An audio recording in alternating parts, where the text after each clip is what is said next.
Dragon Ball Sparking Zero is not just a Dragon Ball game, but rather the Dragon Ball game. Nothing can compete with its level of hype or anticipation, and so the question is, has it lived up to it? Sparking Zero is in many ways the ultimate game to capture the series' explosive, high-paced, character-driven, action-packed fights. Despite several shortcomings, Sparking Zero is the dream game many Dragon Ball fans, including myself, have been waiting for.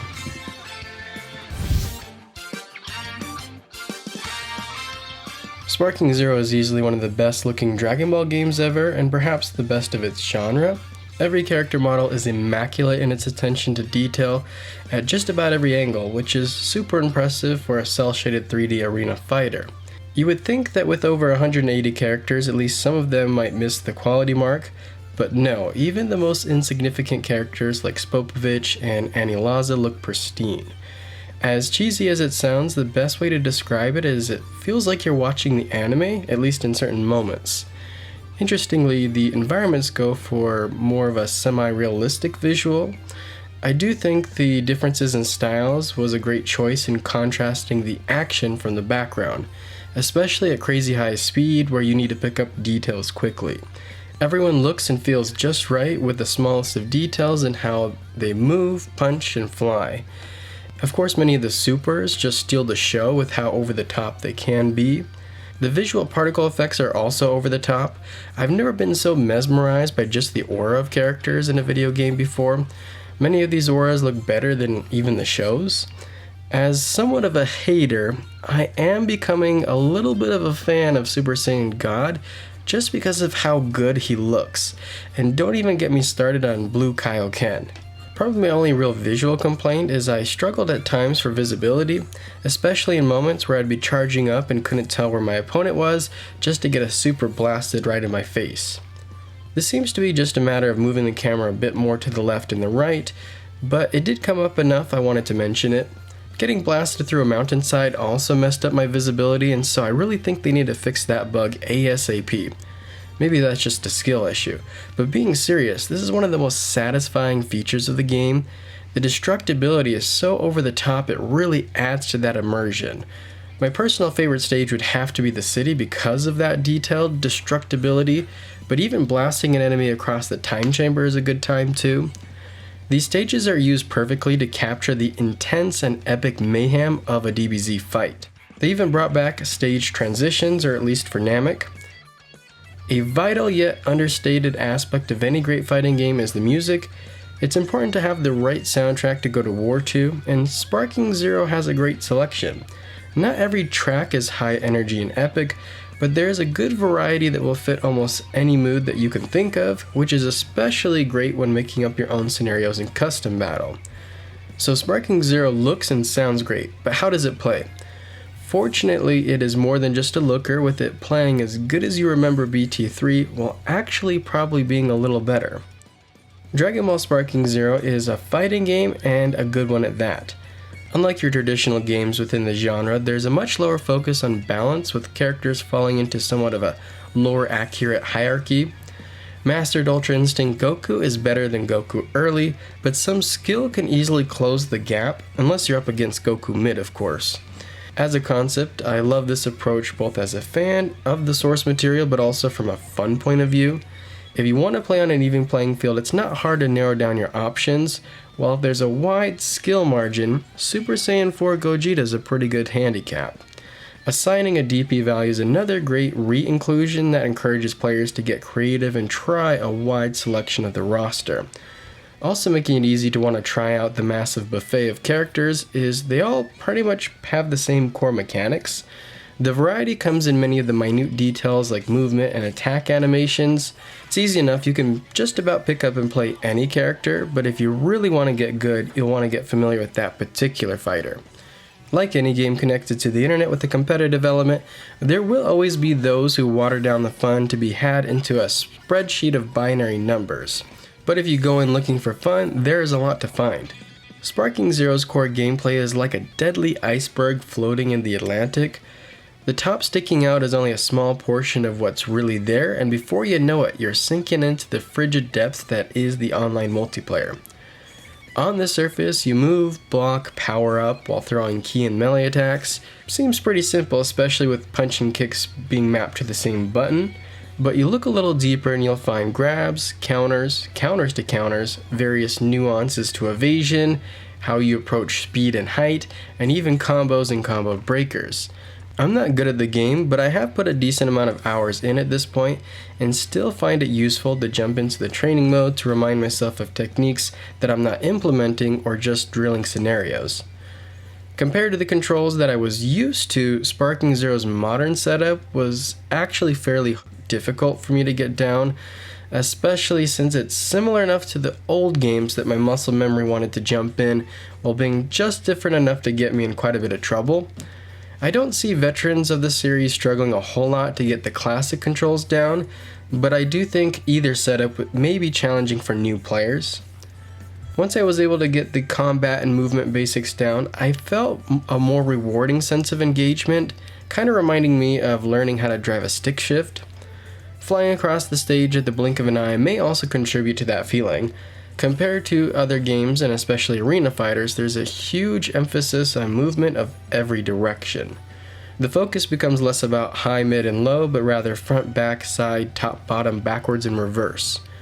Interestingly, I found the computer settings to be fairly limited in difficulty. Weak is surprisingly hard for someone who's just starting out, while super is much more manageable than I would have expected.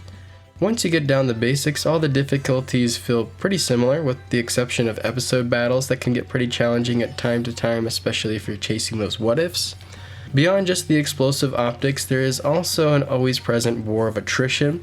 The constant mix of split-second reflexive demands and strategic allocation of resources made every exchange fun and engaging. This is dialed up to an 11 when you go up against an actual person. Local multiplayer is a blast, but it's clear the pinnacle of the developers' focus was on online battles against friends.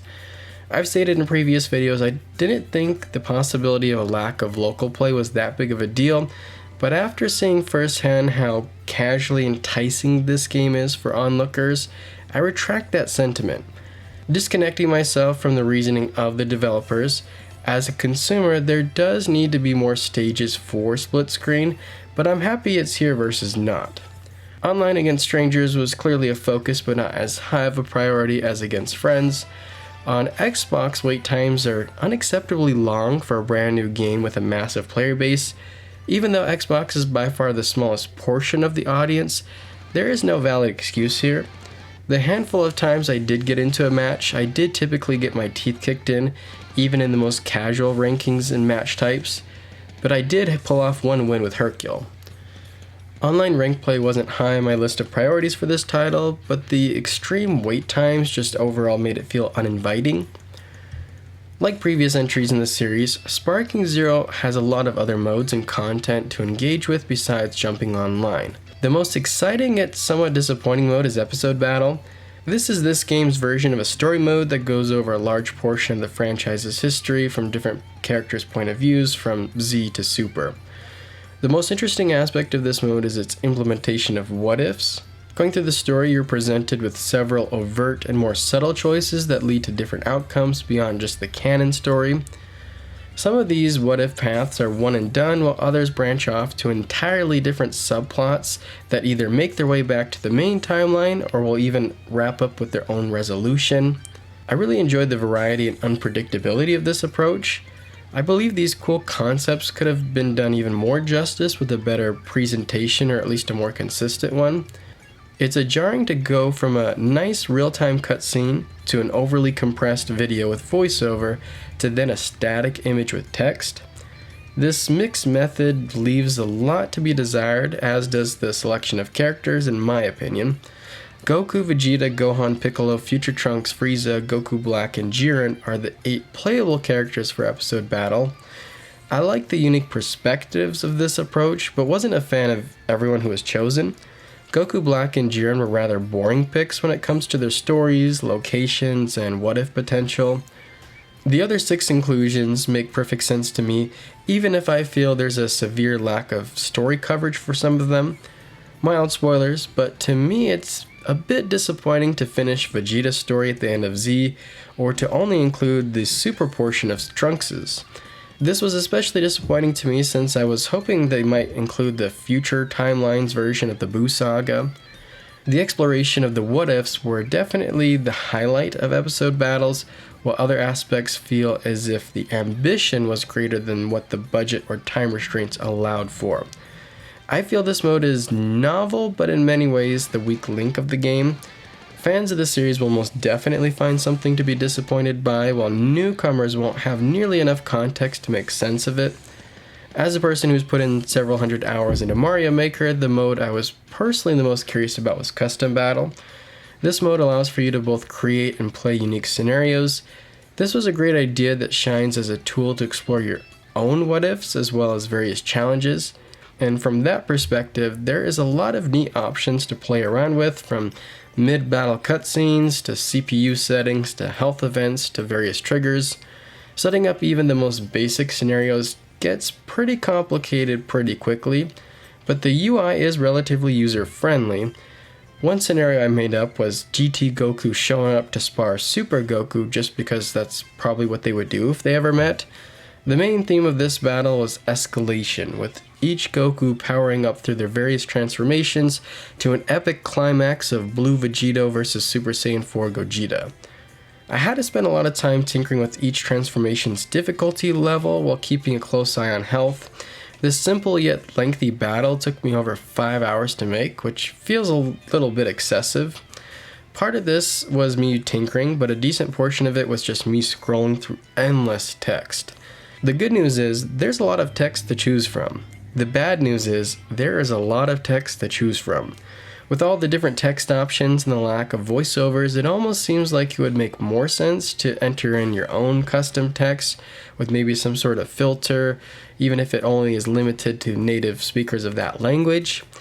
Text wouldn't be as annoying if there was a better way to search or filter phrases, or even a recent section would help a lot. I bring this up primarily to point out that this overall great addition may offer up too much friction for many players to want to invest themselves into. Of course, this doesn't stop you from enjoying others' hard work. A conversation often brought up about licensed games is how good is the game on its own, and how good is it in the context of its source material. You'll often hear things like, "This game's a solid 7, but for fans of the franchise it's an easy 10. This discussion point is often used to lift up a title because of fan service, and that can apply here with Sparking Zero. However, the relationship with the source material can also go the other way as well. With 40 years of manga, anime, and other games up to this point, there is essentially a bottomless well of content to draw from. So for many fans, enough may never actually be enough. With over 180 characters with even more to come, it's easy to notice who isn't here versus who is at times. Personally, I've been happy with the roster, but I am personally disappointed by the lack of iconic stages, even though by most fighting game standards, 12 is plenty. This carries over to the tournament mode, where the Otherworld and Destroyer tournaments feel sorely incomplete without the appropriate stages. Do we need it? No. Do I want it? Yes. Without getting into spoilers, there was also a certain what-if character that pleasantly surprised me, but then left me disappointed to not see included in a playable roster.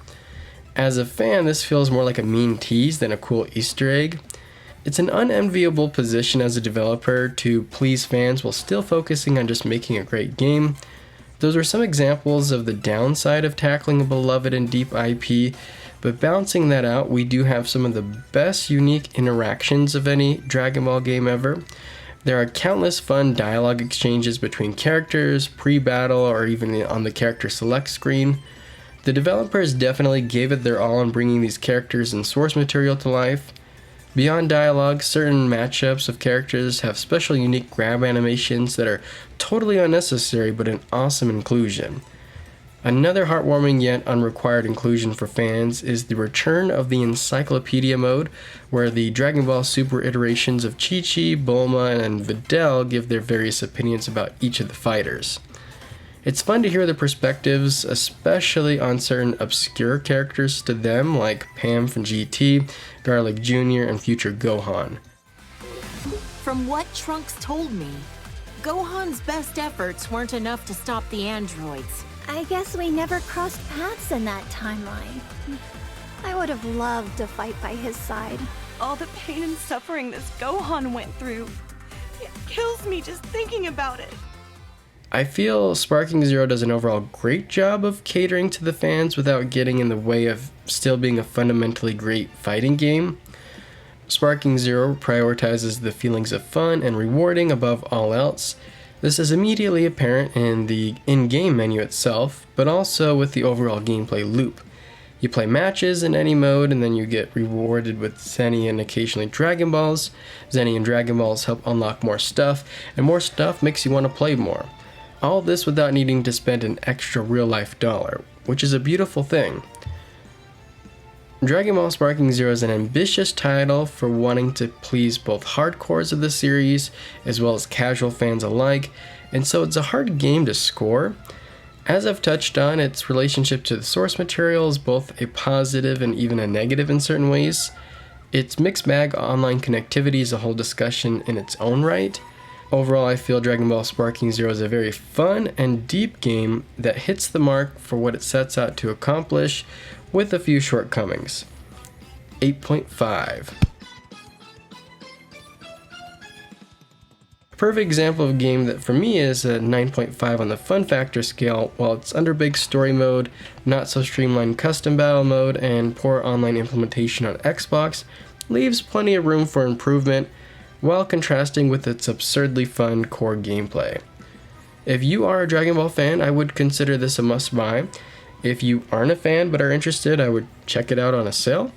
A big caveat I will restate now is that if you are into online PvP against strangers, I would highly recommend against the Xbox version. You'll have a much better time on PlayStation or PC. But what are your thoughts on Dragon Ball Sparking Zero? Did it live up to the hype? Were you left disappointed, or is this easily your frontrunner for Game of the Year? Personally, I can't wait to see what the future holds for this title with its future updates. As always, I appreciate you for watching, and until next time, see ya!